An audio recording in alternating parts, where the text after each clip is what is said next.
Hello everyone, myself Manisha, Advocate, Bar Council of Delhi. Today I'll be dealing with a current affair regarding a case which has been filed.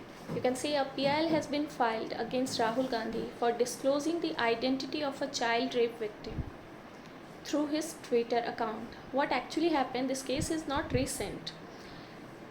This is the case which happened 1 year ago, and last year only Rahul Gandhi visited the parents and house of that rape victim who was raped and murdered in Delhi.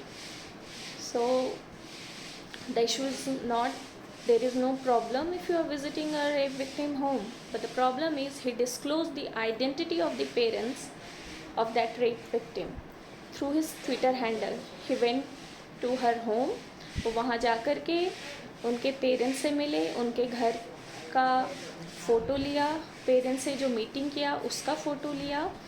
तो आप वहाँ सांत्वना देने गए, ये काम तो बहुत बढ़िया किया, पर उन्होंने क्या किया, इन फ़ोटोज़ को अपनी पब्लिसिटी के लिए आप बोल सकते हैं, तो या फिर पॉलिटिकल मोटिवेशंस, पॉलिटिकल मोटिव्स उनका अपना होगा, उसके लिए उन्होंने उन पिक्स को अपने ट्विटर हैंडल पर पोस्ट कर दिया.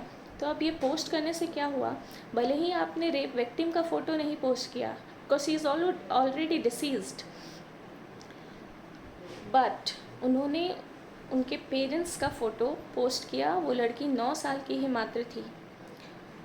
तो उससे क्या हुआ कि अब जो लोग उनके पेरेंट्स को जानते हैं, उस बच्ची के पेरेंट्स को जानते हैं, जो उनका घर जानते हैं, वो पहचान जाएंगे कि किसके साथ ये रेप अटेम्प्ट हुआ, मर्डर हुआ. तो प्रॉब्लम क्या हो गई है कि अब राहुल गांधी पे लास्ट ईयर ही एक PIL दर्ज किया गया, जिसमें कि डिस्क्लोजर आइडेंटिटी जो उन्होंने किया रेप विक्टिम का, उसके लिए एक PIL दर्ज हुई है. और अभी NCPCR national commission for protection of child rights ने भी उस PIL को इस साल सपोर्ट किया, इसलिए ये न्यूज़ दोबारा से न्यूज़ में आ रही है. तो अभी मैं ये केस क्यों डिस्कस कर रही हूँ, क्योंकि अभी बिहार APO का एग्ज़ाम है, मेंस का एग्ज़ाम. उसके अलावा और भी कोई दूसरी जगह जहाँ पे IPC, CRPC और पोक्सो एक्ट आता है, उससे ये केस रिलेटेड है. स्पेशली पोक्सो एक्ट के लिए, जो कि है protection of children from sexual offences act 2012. तो इस केस में क्योंकि वो लड़की 9 साल की ही थी, 18 साल पूरा नहीं हुआ, तो IPC से ज़्यादा इम्पॉर्टेंट यहाँ पे पोक्सो एक्ट हो जाएगा. स्पेशल लॉ है फॉर दी चिल्ड्रन. और ये पोक्सो एक्ट जो है वो जेंडर न्यूट्रल है, चाहे किसी लड़की के साथ सेक्सुअल ऑफेंस हो या लड़के के साथ हो, किसी बालक के साथ हो या बालिका के साथ हो, ये समान रूप से अप्लाई होता है दोनों के लिए ही. तो यहाँ पर सेक्शन 23 ऑफ पोक्सो एक्ट इस मैटर से डील करता है कि आइडेंटिटी आप रेप विक्टिम का डिस्क्लोज़ नहीं करेंगे. तो मैं एक बार आपको बेयर एक्ट से इसका प्रॉपर लैंग्वेज पढ़ के सुनाती हूँ. अगर अभी आपका मेंस है बिहार APO का, तो उसमें भी आप इसको कोट कर सकते हैं अगर कुछ भी रिलेटेड वैसा केस आता है तो, या फिर फ्यूचर में कोई दूसरा जुडिशरी या APO का एग्ज़ाम होता है जिसमें पोक्सो एक्ट आता है, तो उसमें भी आपको ये काम करेगा. और इंटरव्यूज़ में भी अगर पोक्सो एक्ट आते हैं, उसमें भी रिसेंट कुछ करंट लीगल अवेयरनेस से सवाल आते हैं, तो ये चीज़ आप बता सकते हो, पूछा जा सकता है आपसे. तो सेक्शन 23 मैं आपको रीड आउट करके बता रही हूँ. सेक्शन 23 ऑफ पोक्सो एक्ट, इसका हेडिंग है प्रोसीजर फॉर मीडिया. सेक्शन 23 बोलता है, sub section 1, no person shall make any report और present comments on any child from any form of media or studio or photographic facilities without having complete and authentic information which may have the effect of lowering his reputation or infringing upon his privacy.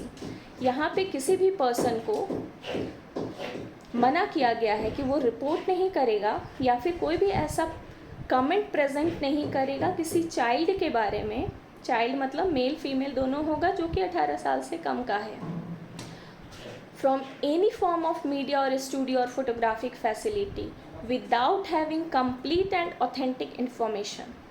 बिना complete और authentic information का किसी भी child का report या comment present नहीं किया जाए करना है किसी भी person को, जिससे कि अगर आप ऐसा कोई कमेंट या फिर फोटोग्राफिक फैसिलिटी से कमेंट या रिपोर्ट प्रेजेंट करते हो जिससे कि उस बच्चे का रेपुटेशन लो होता है या फिर उसकी प्राइवेसी इन्फ्रिंज होती है, तो ये करना मना किया गया है सेक्शन 23 सबसेक्शन 1 में। उसके बाद सेक्शन 23 सबसेक्शन 2 बोलता है no reports in any media shall disclose the identity of a child including his name, address, photograph, family details, school, neighborhood or any other particulars which may lead to disclosure of identity of the child।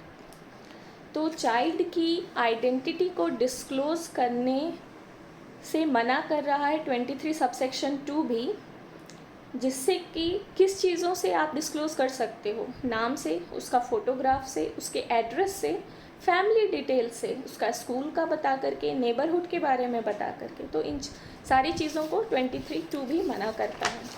फिर 23 का sub clause 4 हम पढ़ते हैं जो कि punishment provide करता है अगर किसी चाइल्ड का आइडेंटिटी डिस्क्लोज़ हो गया है।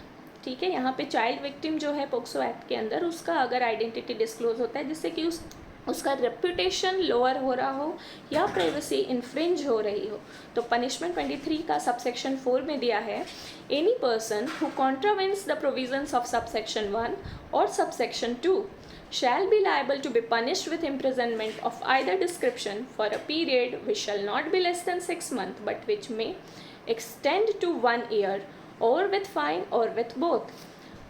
तो यहाँ पर अगर चाइल्ड विक्टिम का सेक्सुअल ऑफेंस किसी के साथ, चाइल्ड के साथ हुआ है, उसका आइडेंटिटी डिस्क्लोज हो रहा है जिससे कि उसका रेपुटेशन लो हो या फिर उसकी प्राइवेसी इन्फ्रिंज हो। ऑब्वियस सी बात है, यहाँ पे रेप एक बहुत ही हीनियस क्राइम है, specially when it is done with a child who is just 9 year old, और उसका आइडेंटिटी डिस्क्लोज आपने ट्विटर के थ्रू कर दिया, राहुल गांधी ने कर दिया, उनके पेरेंट्स का, नेबरहुड, उसके घर का, उसके पेरेंट्स का फ़ोटो अपने ट्विटर हैंडल से शेयर करके, तो ऑब्वियस सी बात है rape is a very heinous crime, और बच्चों के साथ होता है तो उसको और भी ज़्यादा सीरियसनेस के साथ लेना चाहिए।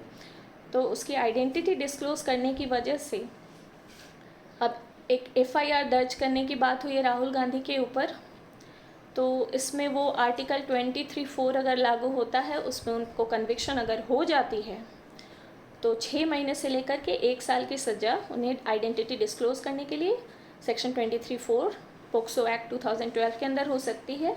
उसके साथ साथ JJ एक्ट जो है, juvenile justice care and protection act, उसका भी सेक्शन 74 है, वो भी इस बात के बारे में इससे रिलेटेड बोलता है कि आइडेंटिटी आप डिस्क्लोज़ नहीं कर सकते हो बच्चे का। तो ये दोनों ही सेक्शंस, दोनों एक्ट के यहाँ पे लागू हो जाएंगे इस मामले में। और यहाँ पे अगर हम देखते हैं तो राहुल गांधी जी का ट्विटर हैंडल जो अकाउंट है उसको ट्विटर ने तो डिलीट कर दिया, पर ट्विटर का ये कहना है कि हमने राहुल गांधी का ट्विटर अकाउंट तो डिलीट कर दिया, उसको हटा दिया है, पर उस चीज़ को ऑलरेडी बहुत लोगों ने देख लिया है, और वो सिर्फ अब ट्विटर पर ही नहीं रहा, उसके अलावा दूसरे सोशल मीडिया पर भी जा चुका है, फेसबुक पे, व्हाट्सएप पे, और भी कहीं बहुत सारे सोशल मीडिया हैं, इंटरनेट के बहुत सारे प्लेटफॉर्म्स हैं, वहाँ पे जा चुका है। तो उससे ट्विटर का अब ये कहना है कि वो इतने सारे लोगों का ट्विटर हैंडल कैसे मतलब उसको डिलीट करना, और फिर बाकी जो सोशल मीडिया पे सब जगह जो उसको फैला दिया गया है उसको कंट्रोल करना, उसको इंटरनेट से पूरी तरह हटा पाना पॉसिबल नहीं है। तो इस केस में देखा जाए, एक छोटे से 9 साल के बच्चे के साथ ऐसी घटना हुई, उसका एक, और ये रेप कहाँ हुआ है, दिल्ली में हुआ है, क्रेमेटोरियम में, जहाँ के प्रिस्ट ने, वो लड़की गई थी वहाँ पे कूलर से ठंडा पानी भरने के लिए, और वहाँ पे प्रिस्ट जो क्रेमेटोरियम के हैं और 2-4 और लोगों के साथ मिल कर के उसका रेप हुआ, उसका मर्डर हुआ वहाँ पे। तो इस तरह की हीनियस क्राइम में बच्चे के साथ वैसे भी बहुत ही संवेदनशील मामला है।